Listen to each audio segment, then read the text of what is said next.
गति 100 शब्द प्रति मिनट। डिक्टेशन शुरू होगा 5 सेकेंड बाद। Ready, start.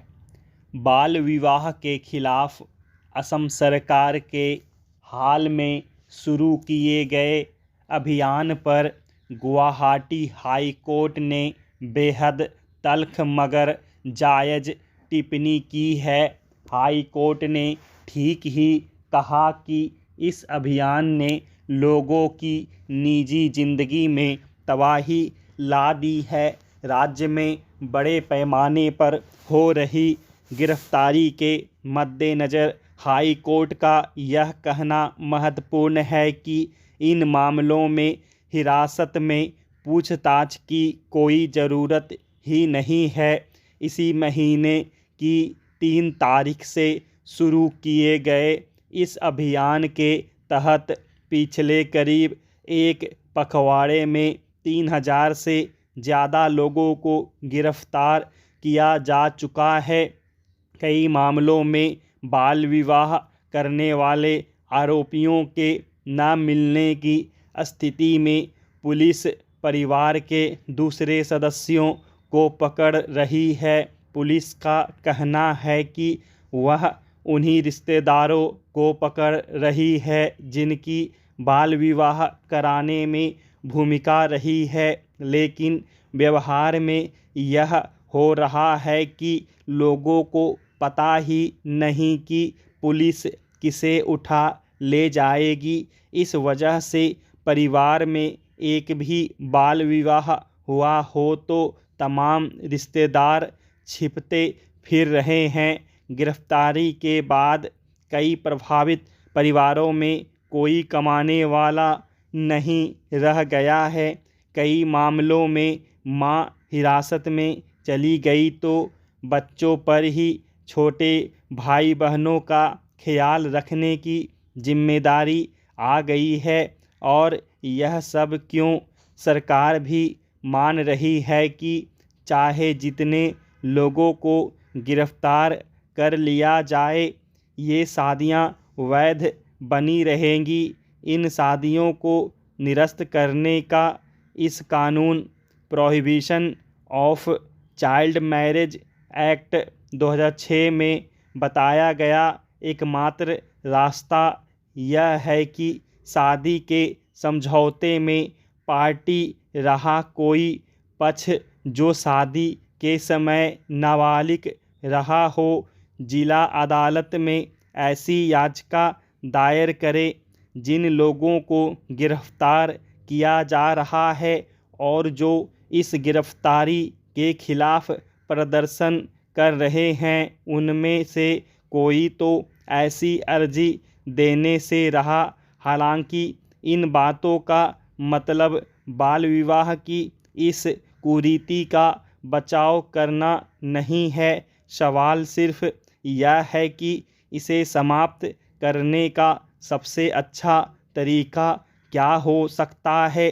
पूरे देश की बात करें तो नेशनल फैमिली हेल्थ सर्वे के आंकड़ों के अनुसार 1992-93 में 20 से 24 साल उम्र की विवाहित महिलाओं में 54% की शादी 18 साल से कम उम्र में हुई होती थी।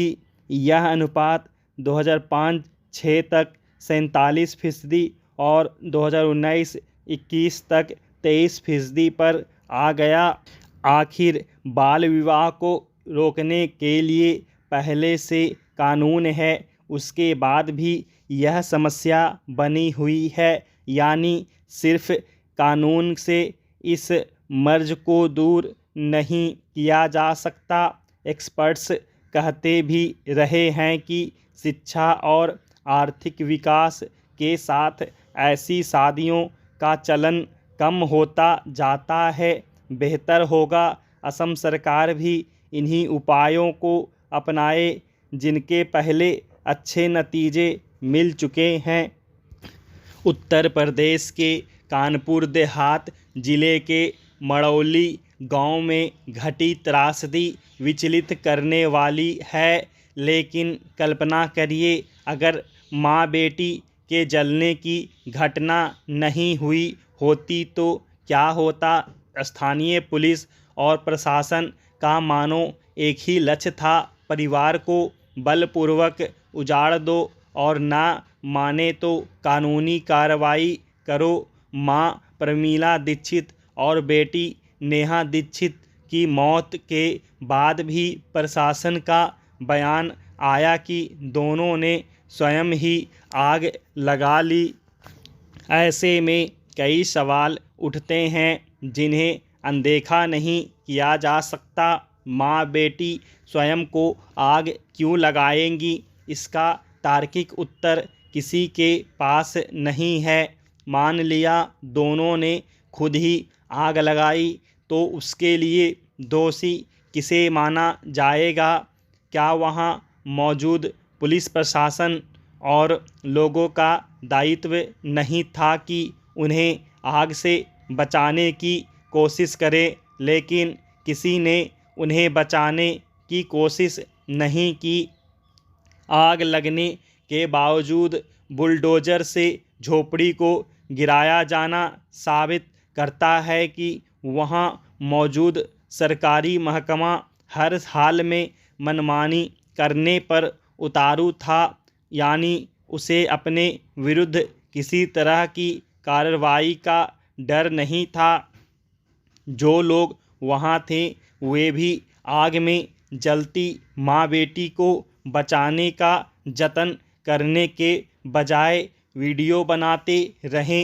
अगर झोपड़ी न गिराई जाती और दरवाज़ा तोड़कर प्रमीला और नेहा को निकाला जाता तो संभवतः उनकी जान नहीं जाती।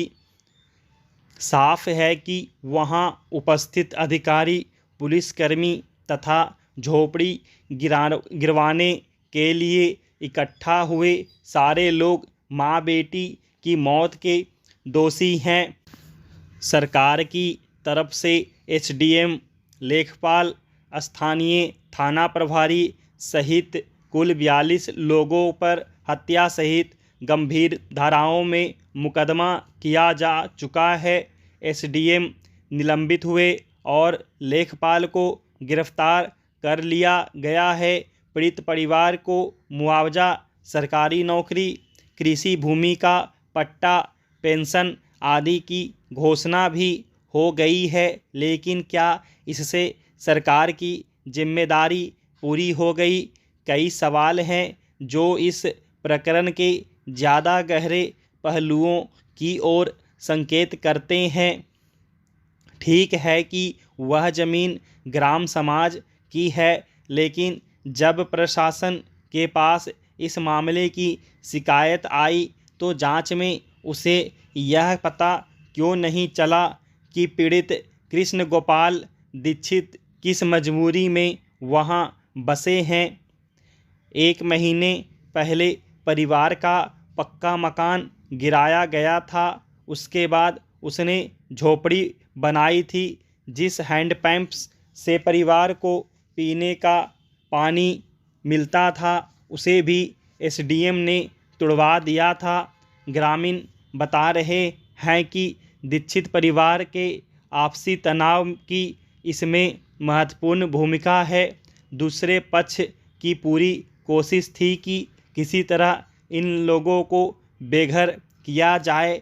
लेखपाल और एसडीएम तक दूसरे पक्ष की प्रभावी पहुंच नहीं होती तो शायद ऐसी नौबत नहीं आती। प्रशासन आमतौर पर ऐसी कार्रवाई के लिए तत्पर नहीं होता। इसलिए ज़रूरी है कि घटना की सही तरीके से जांच हो, जिसकी पहल राज्य सरकार की ओर से हुई भी है। राजनीतिक पहलुओं पर ध्यान दें तो प्रदेश में योगी आदित्यनाथ सरकार का सबसे बड़ा यूएसपी लॉ एंड ऑर्डर रहा है। बुलडोज़र भूमाफियाओं, गुंडों, दादाओं के विरुद्ध एक प्रबल हथियार बना है, जिसे दूसरी राज्य सरकारें भी अपना रही हैं। लेकिन यह घटना बताती है कि अगर पुलिस प्रशासन का नज़रिया और व्यवहार न बदले तो कानून व्यवस्था की सख्ती सामान्य लोगों के लिए ट्रेजेडी बन जाती है। राज्य सरकार इसे अकेली घटना मानेगी तो दूसरे रूप में इसकी पुनरावृत्ति होगी। स्टॉप।